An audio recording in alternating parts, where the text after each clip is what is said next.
On ne parlera jamais assez des violences conjugales. On ne peut pas sortir indemne d'une violence, quelle qu'elle soit, mais aujourd'hui, on va s'attarder sur l'impact psychotraumatique des violences conjugales. Parce qu'au-delà de l'acte, il y a beaucoup de choses qui sont brisées quand on est victime de violences. On en parle dans votre émission préférée, Les Femmes d'ici. À tout à l'heure.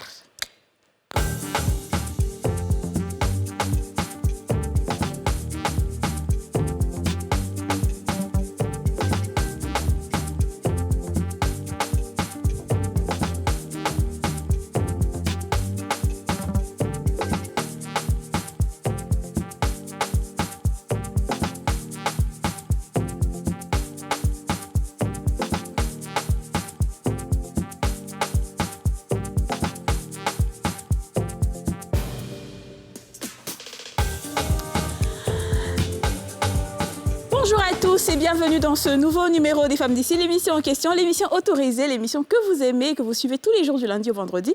Je suis la duchesse de Birmingham, Kadi Touré. Je suis avec les princesses Aurélie et Liam, Yasmine Reda et Dija Soro. Comment allez-vous, chère princesse du village de Birmingham? Très, très bien. Village, ton grand-père. Quel village, ça? On fait partie du royaume ou bien on ne fait pas partie du royaume? Bonjour, chère population. Oui. Je suis venue faire la Djeli Mousso. Aujourd'hui, oui. La duchesse est sortie de son royaume. C'est ça. Et je me permets, moi, en tant qu'oratrice, Oui. de pouvoir annoncer son arrivée. Très bien. Alors, Madame la ministre de l'Éducation, Oui. nous sommes confrontés à une situation très difficile. Si vous me permettez de pouvoir parler à votre place, Bien sûr, donnez-moi cette autorisation, s'il vous plaît. je vous la donne. Madame l'institutrice de l'université de Cocody, il y a beaucoup de métis et de nulâtres. Permettez-moi de pouvoir parler. La duchesse avait quelque chose qui n'est pas bien. Dans sa cause, on doit parler. Alors, Madame la duchesse, Oui. vous qui êtes élevée sur votre rang, Oui. avec vos épaulettes qui vous envoient un peu grade et en haut, qualité. on sent que votre grade est élevé, C'est ça. avec votre chapeau luxueux Oui. et votre démarche qui envoûte tout ce peuple que nous sommes. Nous venons vers vous, chère belle dame, Oui. avec votre robe qui taille bien votre robe. On dirait une bouteille de boisson qu'on aime tous boire gazeuse. C'est ça. On ne peut pas faire sa publicité cadeau. Oui, c'est ça. Voilà. Alors, madame, Oui. voilà mon pied qui est tracé devant. Qu'est-ce qui se passe? Vous avez refusé Kim Kardashian à votre parade. Alors, Je n'oserais même pas vous regarder dans les yeux parce que vous êtes une duchesse. très chère princesse, merci pour cette question. J'avoue que depuis longtemps, je suis harcelée par des journalistes qui demandent pourquoi est-ce que Kim Kardashian n'est pas venue à mon événement en Angleterre. Alors j'avoue que je préfère les personnes qui font l'amour caché que des personnes qui font l'amour dehors. Alors elle a fait une sextape depuis des années. Ça m'a choquée dans mon intégralité. Je suis une femme très pudique. Je ne peux pas accepter de sextape d'actrices de sextape dans mon sein de événement. mon royaume. Voilà. Oh, Madame la Reine élevée Kadi II, vous qui êtes élevée parmi tant d'autres dans votre rang élevé, je suis positionnée parce que je ne peux même plus vous regarder de votre épaule. Madame la ministre, voici ce qui a été dit. On a compris. Mais on dit qu'elle n'est pas venue parce qu'ils entendent c'est la maîtresse qui a un problème. Oh, chère maîtresse, c'est à vous, c'est à vous. C'est bon, Ça vous fait l'éducation civique. Vous parlez de sexe à l'école. Merci beaucoup, princesse. Ah, s'il vous plaît, duchesse. Non. Ah, de ne pas faire non, comme ne ça. le fais pas, ne le fais pas. Non. Allez, non, pas là-bas, pas là-bas. Pardon. Pas jusque-là. Franchement. Je n'en peux plus de ces filles. Je n'en peux Merci. plus. Si c'est moi, puis Yasmine, on est ici, là.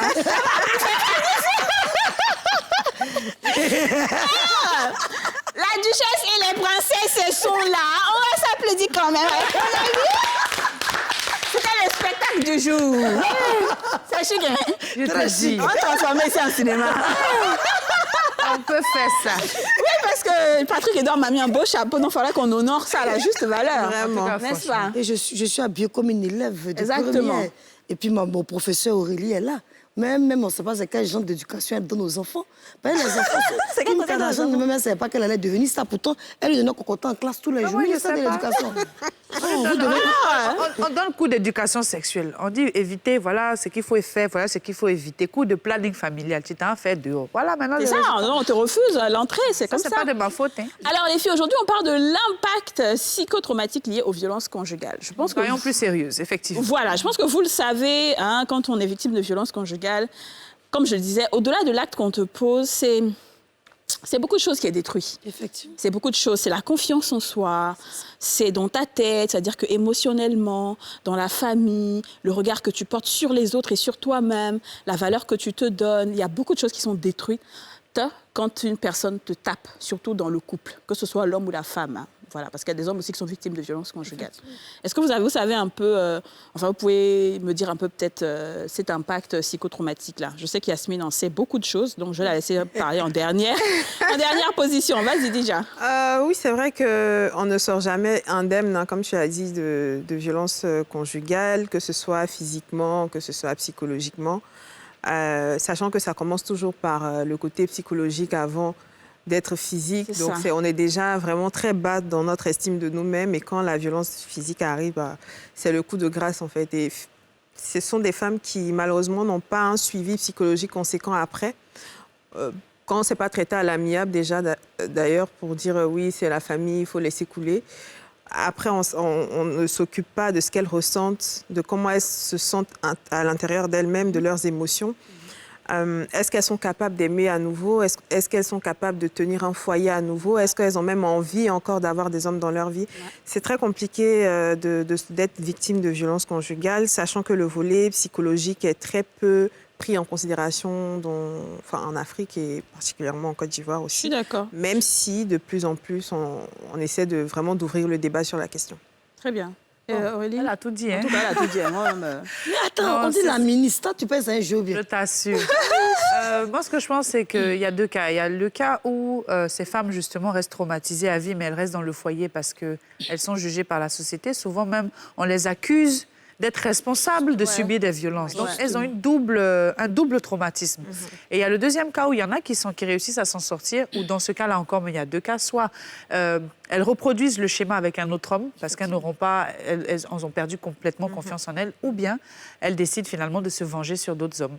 Et finalement, ça part ça papillonne, comme on dit.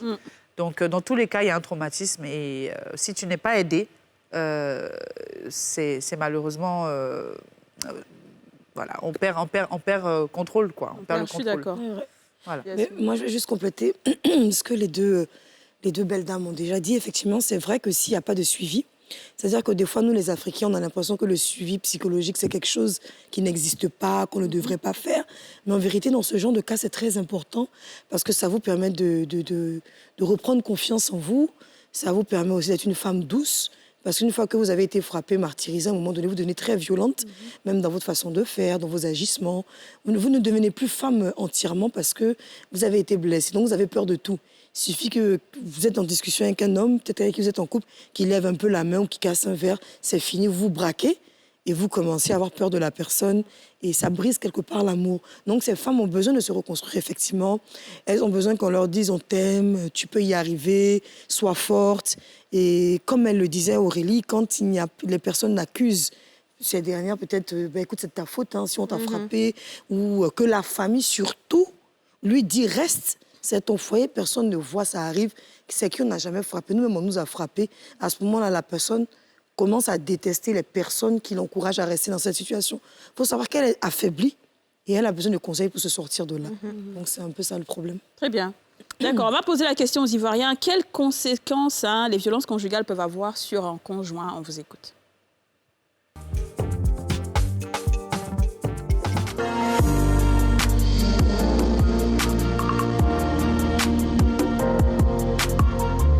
Frapper une femme, c'est déplorable. C'est pas bon. Donc, porter main à sa femme, ça peut créer la mort. Ça peut créer une conscience, elle peut tomber malade, gravement malade. Elle peut avoir des problèmes de la santé, en fait. Il y a des problèmes de santé. Il y a le divorce, mais ça amène le divorce. Ça amène aussi la famille. La grande famille va être divisée. Je prends l'exemple. Moi, j'ai ma fille. Je vois que mon beau frappe ma fille. Je ne peux pas accepter. Il n'y a pas un père sur la terre qui va accepter que son beau puisse frapper sa fille. C'est que lui-même, le père, là, c'est pas normal. C'est que lui me porte main à sa maman, à sa femme. Pour moi, les conséquences sont désastreuses parce que ça fait naître en la femme de la haine. De la haine, déjà, il y a la haine, il y a les blessures physiques. La haine, les blessures physiques et puis la colère. Elle est tout le temps en colère, elle est tout le temps fâchée, elle n'a pas la joie de vivre, elle n'a pas la paix du cœur. Et ça, c'est très dangereux pour une personne. Frapper femme, là, en tout cas, ça, là, c'est démodé, c'est plus à la mode, quoi. Tout ce qu'on doit dire à nos papas, ils n'ont qu'à essayer de voir ce côté. Ils n'ont qu'à nous comprendre. Nous aussi, nous sommes les mamans. Ça, là, ça envoie beaucoup de choses. Ça peut faire la femme va se suicider. Ça crée beaucoup de problèmes. Ça peut créer les dégâts à la maison par rapport aux enfants, par rapport à nous-mêmes d'abord. Le divorce peut se mettre maintenant. Moi, souvent, mon mari me tapait. Mais après, il se rend compte que ce qu'il a fait là, c'est pas bon. Et puis il demande pardon directement en même temps. En tout cas, moi, chez moi, c'est pas bon.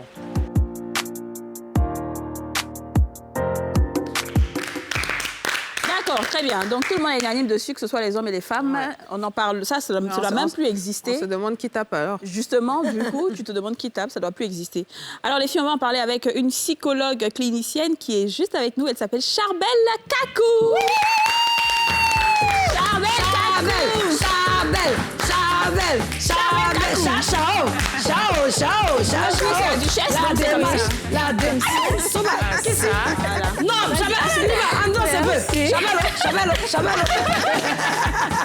Comment ça va, Charbel? Je vais très bien, et vous? Bienvenue chez les femmes d'ici. Merci. On parle avec toi des violences, enfin un peu des violences, mais surtout de l'impact psychologique que ça peut entraîner. Parce que je pense qu'il y a beaucoup de gens qui négligent. On se dit, ouais, mais on t'a tapé, c'est fini, là, la trace va partir demain et tout. On ne se rend pas compte de tout ce que ça peut créer dans la tête, c'est ça? Effectivement. Ouais. Et moi, ce sur quoi vraiment je voudrais insister, c'est sur les états de stress post-traumatique. Parce que dans ce genre de violence, il peut y avoir menace de mort. Il peut y avoir menace de mort ou même une action de vouloir mettre fin à la vie du partenaire. Ouais, et ça, le partenaire ou la femme, nous sommes dans les femmes d'ici, la femme peut voir la mort, rencontrer le réel de la mort. C'est ce qu'on appelle, j'ai frôlé la mort, j'ai vu ma mort en live, en Côte d'Ivoire ici. Donc, rencontrer le réel de la mort, ça constitue une situation potentiellement traumatisante. Traumatisante, je suis d'accord. Oui. D'accord. Donc, on va essayer d'aller pas à pas déjà. D'accord. Comment est-ce qu'on peut prévenir les violences conjugales? Comment est-ce qu'il faut prévenir d'abord les violences conjugales? Déjà, ça part dans la constitution du couple. Déjà de voir la personnalité de la personne qui est en face de vous. Déjà, de voir la personnalité, de voir aussi quelles sont ses attentes vis-à-vis du couple.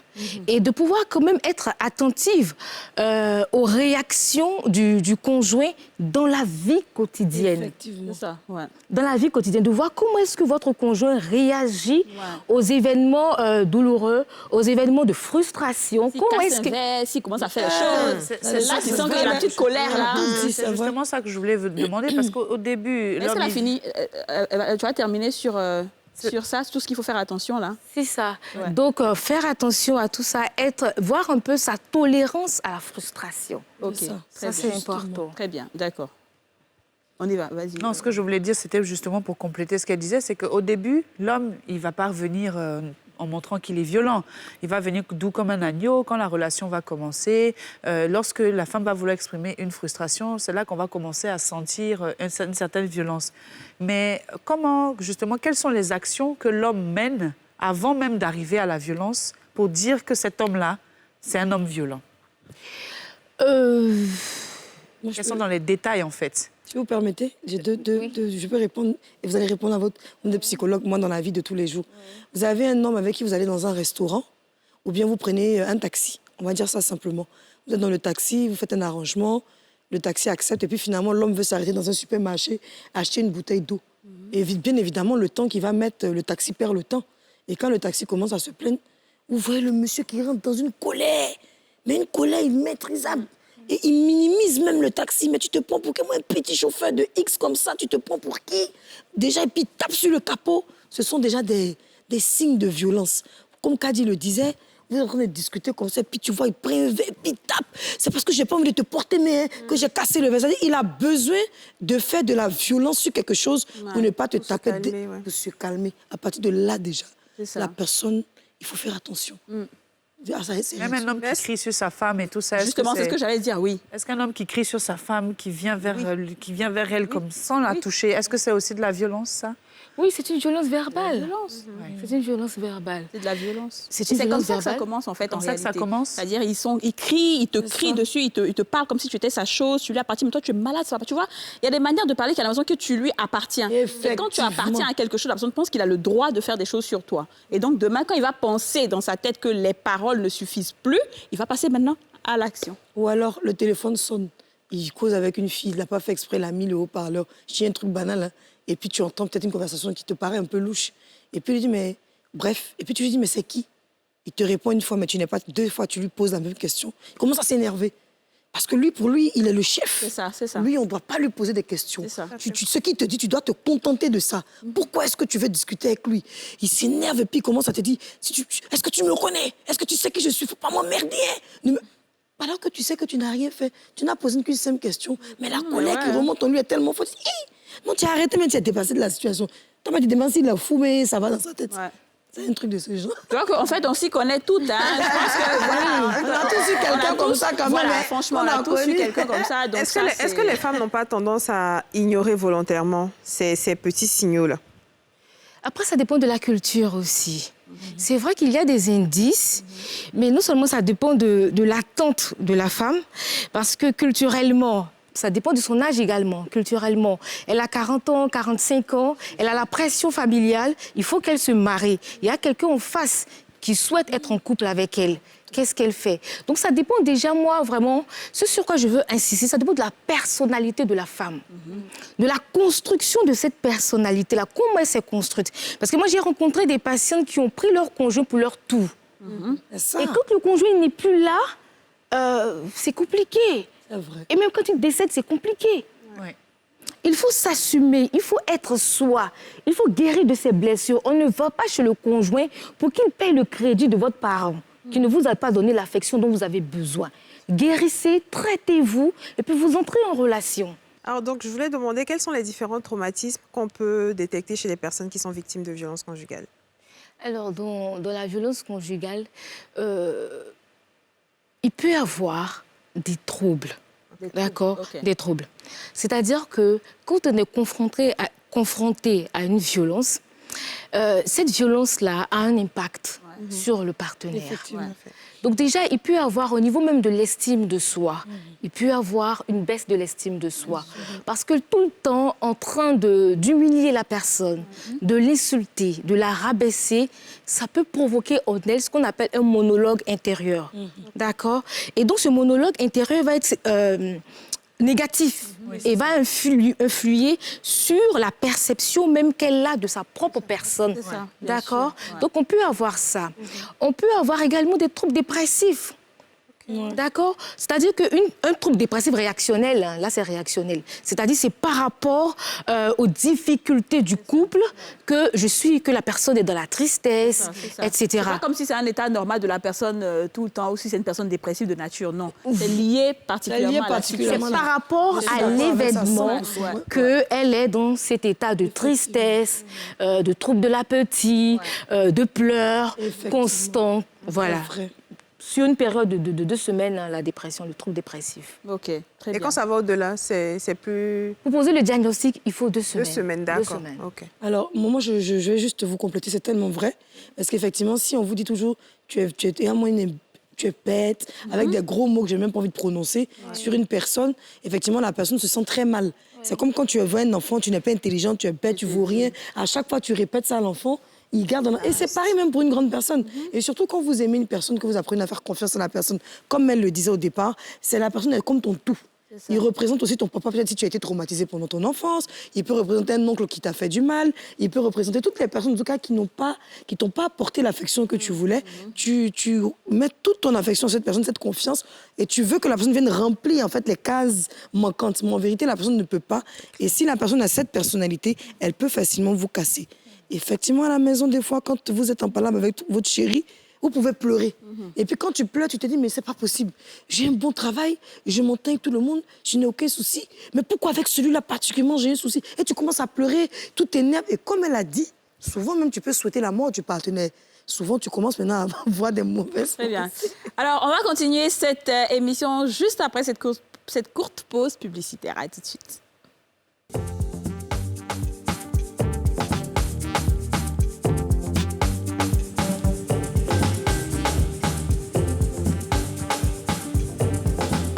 Merci.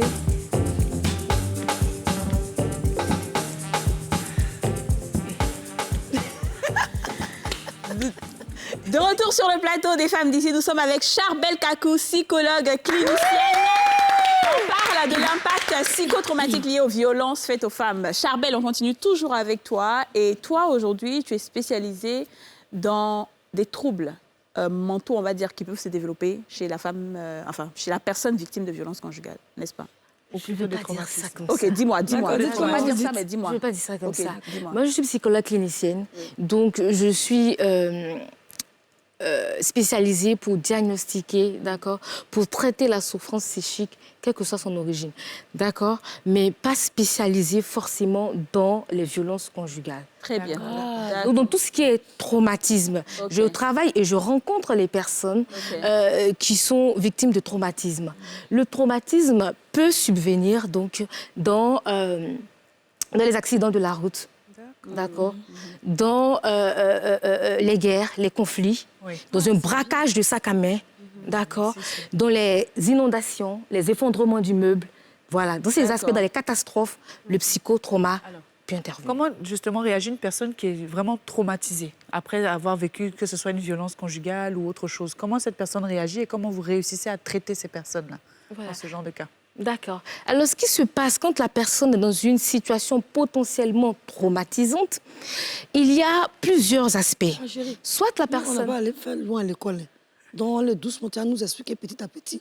Parce que souvent, quand l'immeuble tombe là, ce n'est pas sur les riches. C'est nous les gougnons, l'immeuble tombe sur nous. Donc, sur le français, père prost, c'est compliqué pour nous. Bébé, on t'a donné. D'accord, on se comprend. Bébé, il faut comprendre. C'est l'émission là. D'accord. Je suis venu, il faut que gâte un peu, tu vois. À la fin, m'expliquer, ça va rentrer dans mon trop. Mais on n'a pas ça trop, ça. Allons-y. OK. C'est-à-dire que vous avez un individu X ou Y qui est là. Bon, disons Fatou. Fatou. Oui, allons-y. Fatou qui est là, qui a son train-train quotidien. Elle a sa petite famille, son mari, son travail, tout va bien. Comme on dit à Abidjan, ça baigne. Très bien, bébé. Tout à coup, soudain, brusquement, comme on le dit à Abidjan, voilà un effondrement d'immeuble. Et là, soit elle voit un proche qui est en train de mourir par rapport à ça. Ou bien c'est son conjoint qui est en train de mourir par rapport à ça. Elle est confrontée à cette mort-là. Et ce qui peut se passer, soit si la personne a des ressources psychologiques... Ça veut dire quoi? C'est-à-dire, par exemple, si la personne a déjà vécu ce genre de situation, elle est préparée à ça, soit elle peut fuir, appeler les secours, elle peut faire quelque chose. D'accord? En ce moment-là, son stress est adapté. Et vous avez tout l'activation neurovégétative, le cœur qui bat vite, le sang qui tourne fort, pour parler comme les Ivoiriens. Vous avez le rythme cardiaque, comme j'ai dit, le cœur qui bat vite, le rythme cardiaque et tout. Une sensation de nausée, le ventre qui serre. Pour les femmes, les menstrues peuvent venir en même temps. Donc, tous ces phénomènes de stress peuvent apparaître. Mais c'est adapté dans la mesure où la personne... arrive à réagir, voilà, à réagir, à faire quelque chose, etc. Mais il peut y avoir des moments où cette personne n'est pas préparée du tout à ça. Voilà. Et elle est sidérée. C'est-à-dire que la personne peut rester comme ça. D'accord? Tétanisée. Voilà, tétanisée, sidérée, stuporeuse. Elle est là comme ça. Il peut aussi y avoir des personnes qui vont être agitées. Et c'est ceux-là qui sont repérés le plus rapidement quand le SAMU arrive. Qui sont agités ou qui prennent la fuite, qui courent, qui suivent les autres comme ça, par insight. D'accord? Voilà. Et donc, voilà ce qu'on peut avoir. Donc, on peut avoir un stress adapté, un stress dépassé. Et souvent, ça se passe comme si de rien n'était. Oui. Comme si la personne n'a rien ressenti. Rien ressenti, alors que c'est intériorisé. C'est intériorisé. C'est peut-être un déni, non? Dans un déni, oui. Non, c'est pas la même chose. Et dans le Je cas... ne vais pas dire de déni. La question du trauma est très délicate. Elle est très délicate. Très bien. Mais, pardon de continuer, mais on va... Et dans le cas où particulièrement où cette femme a survécu à la mort d'un mari violent, comment vous réussissez à traiter cette dame-là? Alors, ce qu'il faut savoir, c'est que ce qui va se passer quand cette femme a réussi à s'échapper de ce mari violent qui a voulu peut-être atteindre à sa vie. Voilà, qu'est-ce qui va se passer? Normalement, il faut prendre en charge sur place, dans les premières heures, dans le premier jour. C'est ça, il faut que la prise en charge soit précoce. Comme quand on fait un accident, on dit qu'il faut monter dans la voiture automatiquement, sinon tu as peur de conduire après. La prise en À charge peu près de la pareil, femme, quoi, c'est je veux dire. Oui, Voilà. c'est un exemple, c'est juste pour comparer. Allons-y. Voilà.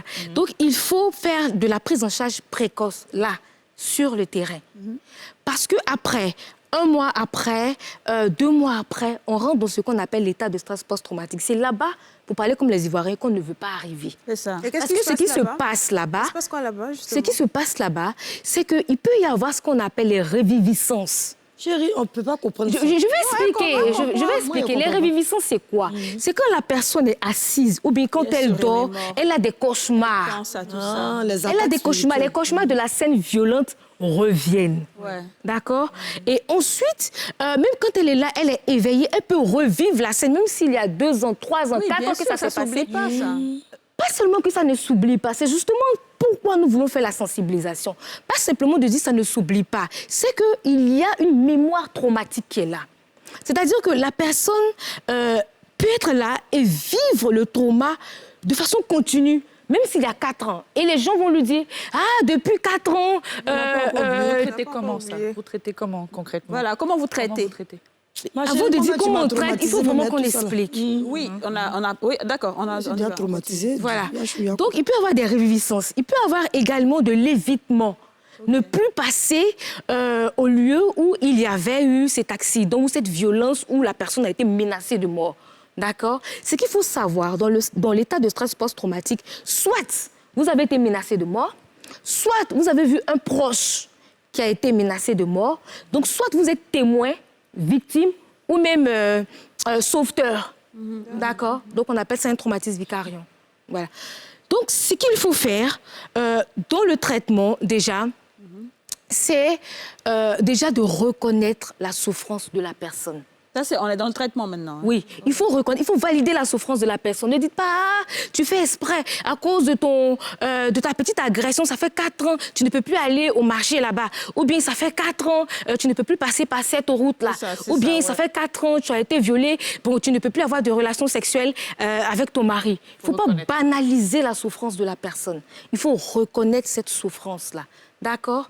Et ensuite, on démarre le processus thérapeutique soit par EMDR ou bien soit par EMDR, c'est quoi? thérapie cognitive et comportementale. Oui, je suis C'est le traumatisée. mouvement oculaire des yeux.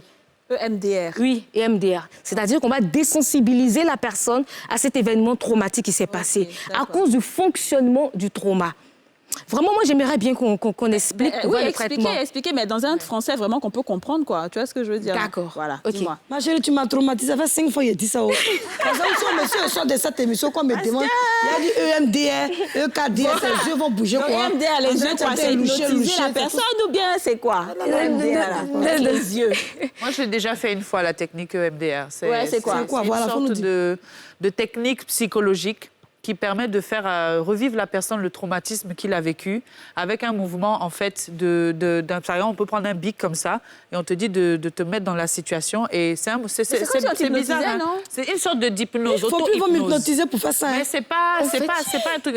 La personne revit, mais au lieu que tu sois traumatisé par cette situation, en fait, le psychologue t'aide à on va dire, la dénaturaliser, à la rendre désensibiliser, amoureuse. voilà. Ok. Voilà, pour Et que toi, tu t'avais sois vécu- t'avais libérée. vécu quoi? Non, moi, je l'avais fait une fois, j'avais testé Bon. et ça marche. Testé ça peut ou parce que marcher. tu avais vécu? Alors, je vais vous des- expliquer pourquoi on fait l'EMDR. Tanti EDR. Ça marche. Je vais vous expliquer en fait le mécanisme. Vas-y. En fait, ce qui se passe au niveau biologique, pour parler vraiment de façon terre à terre, c'est que quand il y a une situation violente, il y a une situation potentiellement traumatisante, telle qu'on vient de le citer, cette situation-là, que le cerveau n'a jamais vécue, ne connaît pas, d'accord, va être logée quelque part dans une zone du cerveau, ouais. d'accord, qui s'appelle l'hippocampe. C'est une zone du cerveau qui traite les souvenirs. Ok. Normalement, quand vous vivez un événement, cette zone du cerveau va traiter cet événement pour le rendre autobiographique, pour que ça devienne une expérience de votre vécu. Oui, si. Du genre, ah oui, hier, j'ai vu ma copine, on a causé, on a papoté ensemble, pour que ça soit intégré. D'accord? Mais ce qui se passe avec le traumatisme, c'est que la machine du cerveau est bloquée. OK. D'accord? Donc, ce souvenir-là reste bloqué. Et c'est ça qui crée les flashbacks, les reviviscences. À chaque fois, la personne revoit la scène. Parce que c'est comme une machine qui est bloquée. C'est ça. Donc, c'est toujours sur autoplay. Voilà. Et donc, l'EMDR va consister à désensibiliser avec les mouvements oculaires. Ah bon? Voilà. Et ça marche bien, ça? Oui, ça marche très bien. Mais moi, du coup, j'ai envie de vous demander, sachant qu'en Côte d'Ivoire, la santé mentale et les traumatismes en général ne sont pas forcément pris en charge assez rapidement, assez tôt. Les gens, soit ils ne savent pas ce que c'est, ou alors ils banalisent, comme vous l'avez dit tout à l'heure. Est-ce que vous allez au contact des populations? Qu'est-ce que vous faites pour que les gens se disent qu'après un traumatisme, je dois voir un psy? Il y a la réalité du terrain. Je vais répondre pour nous en tant que ONG, d'accord? Donc nous, en tant que ONG Action Psy Côte d'Ivoire, ce que nous faisons d'abord, c'est de sensibiliser à la question. Parce que ce n'est pas tout le monde qui sait que ce que je suis en train de vivre là, c'est un traumatisme psychique. Donc, c'est d'abord d'informer la population. De dire, par exemple, que la dernière fois, quand tu as fait l'accident avec le Gbaka, entre guillemets, les minicars, quand tu as fait l'accident avec le Gbaka, et qu'aujourd'hui, pour monter même dans un Gbaka, ton cœur commence à battre vite, tu commences à avoir toutes les idées noires qu'il peut y avoir, et tout ça. Même le simple fait même de quitter la maison et de savoir que je vais aller monter dans ce Gbaka, c'est toute la peur du monde, c'est tout le stress du monde, c'est fatigant. C'est épuisant, donc de pouvoir nommer ça et d'expliquer, de sensibiliser la population. Et comment vous sensibilisez? Avec peut-être des posts sur les réseaux sociaux, avec des campagnes, vous partez dans les rues et tout? Également sur les réseaux sociaux et également, nous avons une journée de sensibilisation, donc le 1er juillet 2022 à l'UFR des sciences médicales. Donc nous attendons tout le monde, les médecins du travail, les syndicats du domaine du transport, les assistants sociaux, les humanitaires, tous ceux qui interviennent donc dans la prise en charge du psychotraumatisme. Alors, tante docteur, bonsoir. Je m'appelle Yasmine Dreda. Moi, je ne connais pas trop ce que tu dis là. Mais moi, il y a donné 5 cas. Oui. Que nos gens ont vécu. Tu as nous donné les noms, puis on va avancer. Comment on traite? Je sors. Je suis assise dans ma voiture. Je suis arrêté au feu. Quelqu'un vient, puis il arrache mon portable. Il ouvre la portière, il me donne un coup de poing, puis il fuit. Du coup, je suis traumatisée. Je ne sais pas si on appelle ça. Nous, on appelle ça traumatisé à Abidjan. Maintenant, toi, tu dis qu'il ne faut pas dire traumatisé. On a qu'à dire quelque chose. Là, ça peut être un stress. Un stress. Mais là, mais nous, à Abidjan, nous, on est traumatisés. Parce qu'on ne s'attend pas. On est en train de s'affairer en rire. Et si on t'a critiqué, ma bouche au fait quand il rit. Et puis, on m'a giflé, on m'a arraché mon téléphone. Je suis traumatisée, je ne comprends pas ce qui m'arrive. Et ce qui fait encore plus mal, c'est que les gens qui sont autour, peut-être dans l'embouteillage, ne peuvent pas réagir. Donc, tu as l'impression que tu es laissé seul et que personne ne t'a défendu et qu'à n'importe quel moment, tu peux être en danger chaque fois que tu sors. Là, quand tu rentres à la maison, que tu expliques, ton cœur bat. Mais les gens ne voient pas ton Dieu. Faut dire Dieu merci, Dieu t'a sauvé. Ils n'ont pas tiré sur toi, mais ils t'ont pas blessé. Donc, tu dis, bon, ok, il a compris, tu prends ça comme ça. Mais le carrefour, comme tu as dit, tu ne peux plus passer encore ta voiture. Désormais, même s'il n'y a pas climatiseur, pour te donner, les gens, tes vues sont montées. Et ton téléphone, même ici, tu ne peux plus placer, tu t'es placé là-bas. Premier cas. Deuxième cas, je vais rendre visite à quelqu'un, j'arrive, on est en train de causer. Un coup, on voit un monsieur qui vient la main derrière. On dit, ne bougez pas, braquage. Couchez-vous, couchez-vous. Tu étais passé par un pistolet, tu n'as jamais vu. Si tu fais, j'ai tiré sur toi. Et puis on commence à arracher tes bijoux, ils prennent, ils s'en vont. 1 heure de braquage, ça fait peur. Parce que si tu me regardes tirer sur toi, baisse ta tête, baisse ta tête. Le braquage fini, tu sors. Tu es traumatisé pendant des mois. Chaque fois que tu vois un monsieur venir vers toi, le monsieur n'a pas peut-être en train de gratter son dos, tellement ton cœur coupé. Tu vois quelqu'un ici un peu gonflé, peut-être même c'est un policier, ton cœur coupé. Pendant longtemps. C'est-à-dire que quand tu vois les gens là, c'est un stress, il y a comme vent. Le vent rentre dans ton cœur. Tu fais comme... Bon, on appelle ça traumatisme. Quelqu'un aussi, ton mari t'a chicoté. Il t'a frappé, ta tête a cogné le mur. Voici une bosse. Tu es à l'hôpital, le sang coulant. Tu n'as pas fait attention, tu allais mourir. Tu ne peux plus te retourner dans la maison. Pourtant, tu aimes ton mari, tu aimes tes enfants, tu es traumatisé. Voici les différents cas que nous on veut que tu nous expliques comment on peut soigner ça. Les traitements. Voilà, ben nous à Abidjan, on ne sait pas parler français. Quand ils sont traumatisés... Je pense que tu avais commencé avec l'EMR. L'EMDR. Après ça, qu'est-ce qu'il y a encore comme traitement? Les thérapies cognitives et comportementales. Mais je veux revenir sur ce que madame vient de dire. On va aller rapidement. D'accord. On va aller rapidement dessus. Voilà. C'est tellement très intéressant ce que vous avez pris comme exemple. Le braquage, ça fait partie des violences interpersonnelles. Ça fait partie des situations potentiellement traumatisantes. D'accord? Ça fait partie des situations potentiellement traumatisantes. Et ça, qu'est-ce qui se passe? Quand vous dites, par exemple, que quand elle voit quelqu'un se gratter le dos en même temps, elle commence à avoir peur. C'est ça qui est dangereux avec le traumatisme. Parce que tous les petits stimulus qui étaient là, pendant l'agression, pendant la situation traumatisante, lorsque vous allez les voir, même de loin, une prochaine fois, ça va réactiver tout le traumatisme. On est totalement d'accord. On est totalement d'accord Mais là-dessus. comment est-ce soigner. qu'on fait pour se soigner? Voilà, s'il n'est pas l'argent venir chez toi et qu'il ne connaît pas ton coin de RML. Non, c'est-à-dire que d'abord, comment est-ce que vous faites votre traitement? On finit avec ça d'abord, et ensuite, maintenant, comment chacun peut s'auto-soigner peut-être à la maison s'il n'a pas le traitement, s'il n'a pas la possibilité de... D'accord, ce qu'il faut faire déjà, il faut rencontrer un professionnel de la santé mentale qui va vous poser un diagnostic. Parce qu'il faut vraiment qu'on pose un diagnostic vraiment clair. Vous venez, vous rencontrez un professionnel de la santé mentale, vous expliquez ce que vous avez vécu et vous expliquez les réactions que vous avez. Et en fonction de ce que vous allez lui dire, lui va vous poser un diagnostic et mettre un traitement en place. Si cela nécessite un traitement médicamenteux, il mettra un traitement médicamenteux. Du coup, si ça nécessite une psychothérapie... On va trouver les docteurs qui ont allé faire ce truc-là. Si. Est-ce que quelque part, une personne qui n'a pas été soignée peut aussi impacter son entourage par rapport à ce traumatisme-là? Je veux dire, par exemple, que si j'ai été violentée par mon mari, est-ce que si moi je fais une fille demain, je peux aussi lui donner une mauvaise image des hommes? Est-ce qu'en réalité, comme je dis, c'est un traumatisme qui n'est pas soigné, peut impacter l'entourage et influencer négativement la famille autour ou les gens? Effectivement, ça peut vraiment influencer. Alors, notamment les enfants, parce que la plupart du temps, quand le conjoint est battu, c'est souvent en présence des enfants. Oui. Et ça, c'est traumatisant pour les enfants. Très bien. Est-ce qu'on a terminé avec le traitement? Parce que je ne suis toujours pas exactement ce que je veux. Est-ce qu'on a terminé avec les traitements? C'est-à-dire les EMR, les trucs psycho, c'est tout? C'est ça, on est Le bon? traitement, c'est ce que je vous disais. Je dis, Il y a un traitement... couper la parole à l'invité jusqu'à ce qu'elle termine avec le traitement. Il y a un traitement médicamenteux en fonction du diagnostic. Oui. Parce que en fonction du diagnostic, en fonction de ce que vous présentez comme état, vous rencontrez un professionnel de la santé mentale. Très bien. D'accord? D'accord. Au cas où vous n'avez pas, vous ne savez pas où rencontrer un professionnel de la santé mentale, comme madame vient de le dire, vous rencontrez donc un médecin généraliste, vous partez en hôpital général. Vous rencontrez un professionnel de la santé, vous expliquez ce que vous vivez et lui pourra vous référer. Et s'il n'y a pas tout ça, il n'y a pas de la famille peut aider aussi? La famille peut aider, la famille peut soutenir, peut écouter, peut être là pour soutenir la victime.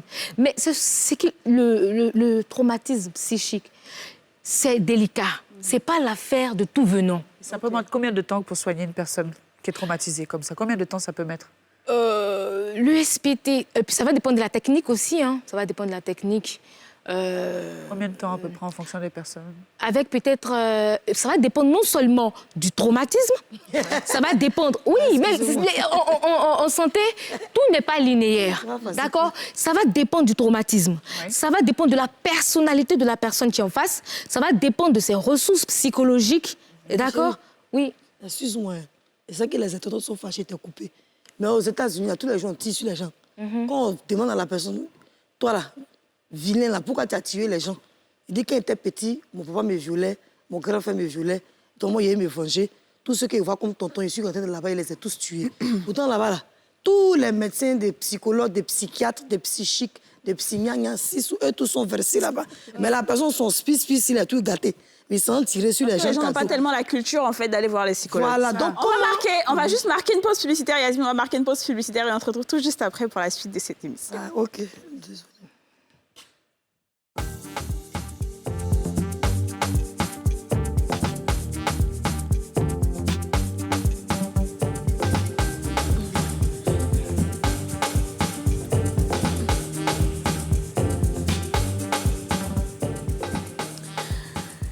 De retour sur le plateau des femmes d'ici, nous sommes toujours avec Charbel Kakou, psychologue clinicienne.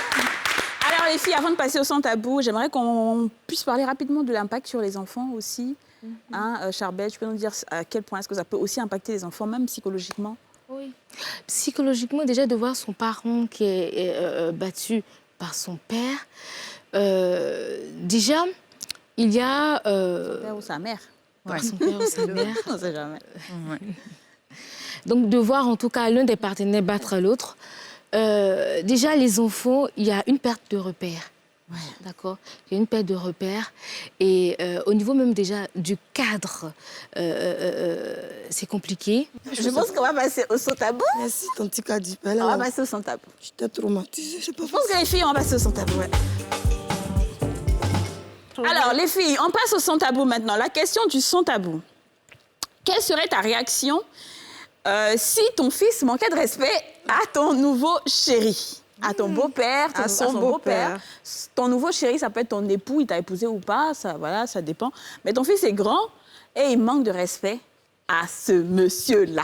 Quelle est ta réaction? Charbel, ça c'est la question du son tabou. Son tabou, là, c'est carrément hors thème. Qu'est-ce que toi, tu ferais? Lorsque mon fils manque de respect à ton nouveau chéri. Quand ça, là, on ne conjugue pas trop. Il faut parler bien, pardon.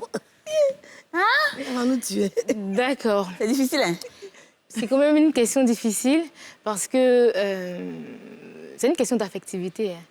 C'est une question d'affectivité, oui. C'est une question d'affectivité, de lien. Voilà, d'une part, il y a son fils et d'autre part, il y a son chéri. Voilà, s'il y a un manque de respect, déjà, ce qu'il faut faire, c'est de parler avec son fils. Oui, c'est de parler. Okay. C'est de parler avec son fils, de voir un peu les motivations. Même si c'est le beau-père qui a tort, hein. Mais il faut communiquer. C'est ça. Il faut communiquer. Il faut communiquer avec son fils. Ça s'est passé, oui, vous le prenez à part. Vous communiquez avec lui. D'accord. Voilà. Et puis, en fonction de ses motivations qu'il vous aura dit, vous allez voir la conduite à tenir, qu'est-ce qu'il faut faire. Parce que s'il a manqué de respect à votre chéri, il a bien des motivations. Ouais. Voilà. Il a des raisons. Très bien. Essayez de discuter avec lui, de comprendre. Moi, je suis traumatisée. Je t'entends me faire peur d'ailleurs. Moi-même, il me dit, déjà traumatisée avant. C'est pour ça que souvent, je suis un peu tonton. Il est venu dans ton hôpital. Mais la manière dont tu causes, moi, il m'a peur. Pas me traumatiser encore, tata. Non, je vais pouvoir me soigner. Ben, moi, souvent, ça ne va pas. Il dit du n'importe quoi. Mais si tu fais d'une manière... Charbel, elle est très sérieuse, tu vois. Tu as l'impression qu'elle croit vraiment ce que Yasmine est en train de dire. Mais c'est au sérieux. Je veux... Tata. Je ne sais pas. Ce que je veux vraiment spécifier, c'est que les thématiques de psychotraumatisme sont très délicates. D'accord, très bien. C'est très délicat. Donc, on ne peut vraiment pas faire de l'à peu près. Non, je suis d'accord. Aurélie, réponds à ta vous. En tout cas, c'est compliqué. Surtout si l'enfant est grand. Je pense qu'en général, nous, on éduque toujours nos enfants à respecter les plus âgés. Donc, tu peux rencontrer un nouvel homme et cet enfant-là peut ne pas aimer cette personne-là, mais malheureusement, c'est le choix du parent. Donc, l'idéal, comme la docteure a dit, psychologue, autant pour moi, c'est qu'il faut communiquer avec son enfant, il faut lui faire comprendre qu'il peut avoir raison, il peut avoir tort, mais dans tous les cas, ça reste une personne adulte à part entière et que ce soit mon homme ou pas, il lui doit le respect. Donc, s'il y a un problème qui s'est passé, qu'il vienne m'en parler et moi, je veux parler à mon mari, tout en sachant aussi que je ne vais pas ignorer aussi son ressenti parce que si l'enfant aujourd'hui s'est permis de manquer de respect à cette personne-là, c'est que quelque part dans le fond, s'il a toujours respecté les grandes personnes et qu'il a eu, c'est qu'il y a une colère au fond de lui, il y a peut-être une jalousie, il y a une colère qui ne dit pas son nom. Donc il ne faut pas rejeter cette colère-là.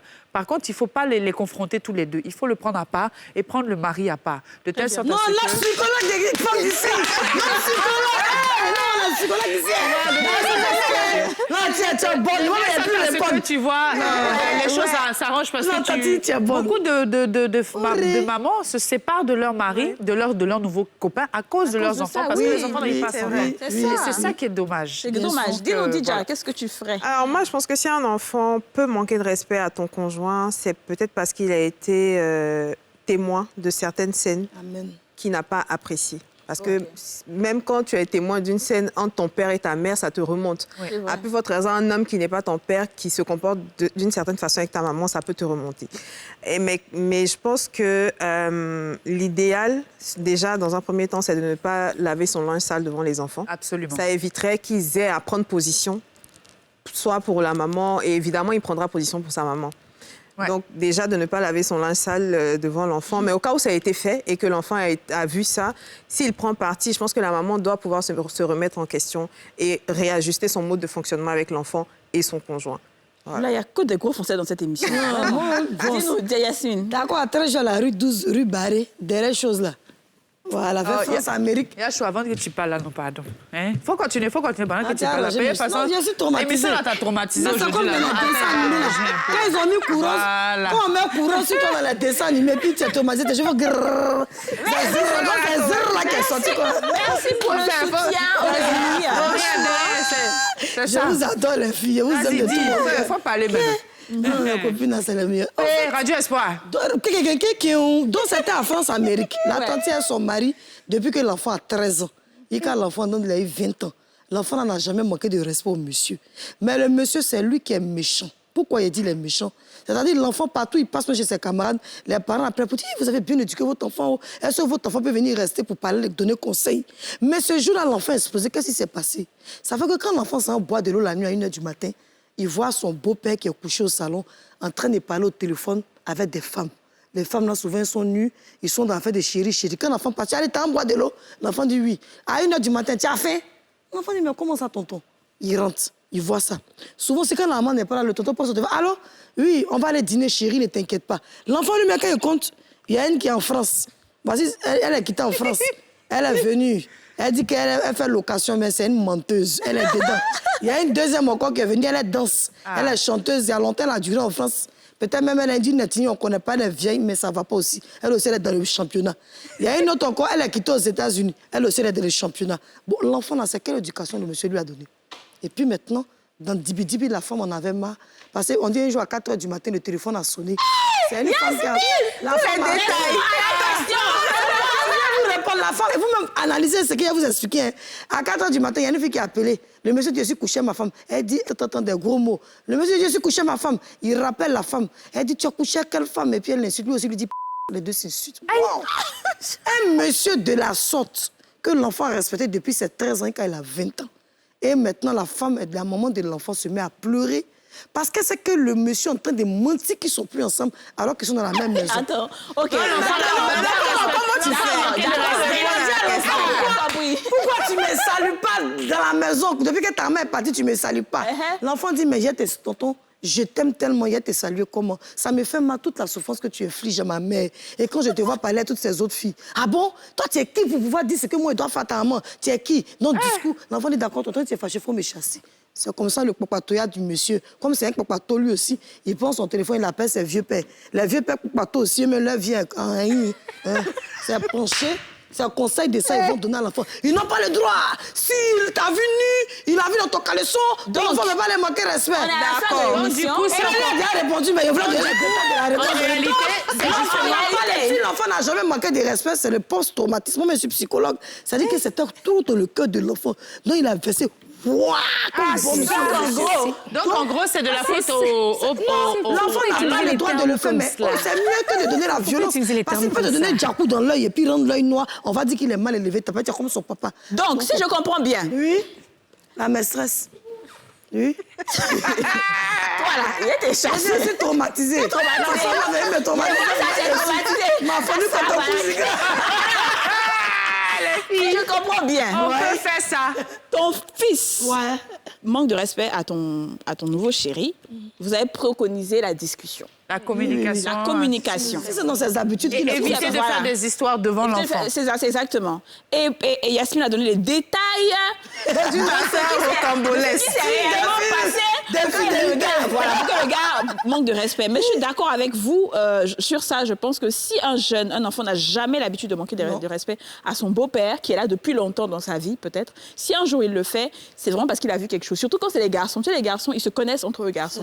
Donc quand ils voient certaines choses, il ne peut pas dire à sa maman parce que c'est un garçon. Donc, il va vent out la colère, il va faire ressortir la colère sur le monsieur. Donc, ce serait bien d'avoir une discussion avec le monsieur aussi pour demander mais qu'est-ce qui s'est passé et ensuite avec l'enfant pour le conseiller. Il y a aussi un autre cas qu'a dit rapidement, c'est qu'il y a aussi des enfants qui sont malheureusement...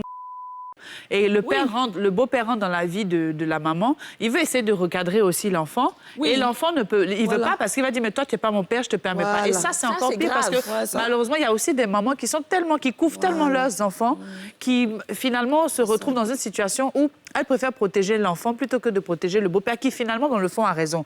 Donc, il faut souvent faire 2 poids 2 Voilà, moi, mesures. je pense, comme je dis, en fait, c'est une question de qu'est-ce qu'il a n'a jamais l'habitude de manqué de faire ou respect. pas. Quand il n'a jamais l'habitude de le faire, il fait là, pas. au moins, tu sais qu'il y a un problème. Si. Mais si c'est une habitude et tout, moi, je pense qu'il faut dire au monsieur, ben, écoute, c'est comme ton fils, donc ça. tu dois pouvoir lui donner aussi l'éducation que tu aurais donnée à tes fils. Ou si vous avez des enfants ensemble, l'éducation qu'on donne à nos enfants, là, il faut qu'ils aient la même éducation. C'est compliqué, ça fait mal de voir. Mais c'est pour ça c'est- qu'on- c'est- c'est Il y a pour le ça- vrai père là-bas, il Non, va mais aller c'est frapper pour l'enfant. ça Le monsieur qu'on va a venir dire que dit- toi, tu veux frapper mon enfant, ça va C'est devenir pour ça pas qu'on là. a plusieurs fois dit dans cette émission qu'avant de vivre ensemble, Voilà. faut qu'il y ait un bon temps de préparation. C'est ça. Que les gens, le nouveau père et les enfants apprennent à se Voilà. connaître avant de vivre sous le même toit. suis Parce que d'accord. sinon, ça risque d'être compliqué. Mais Il faut- imagine-toi que dans le cas de l'Atlantique en France, Amérique, à Trècheville, là, quand l'enfant a les examens, il prend son beau-père, les deux vont s'arrêter pour faire photo. Souvent, le beau-père a porté boubou, mais tapette dans tout. Mais ils sont ensemble. Beau-père, vraiment, merci, parce que tu m'as toujours soutenu. Je t'aime comme mon père. Les 200 ans, il va payer chaussures pour l'enfant. L'enfant aussi, elle, lui, mais à un moment donné, si l'enfant voit que tu te fous de sa maman, il est petit, il ne peut pas parler, mais on dit il a 20 ans.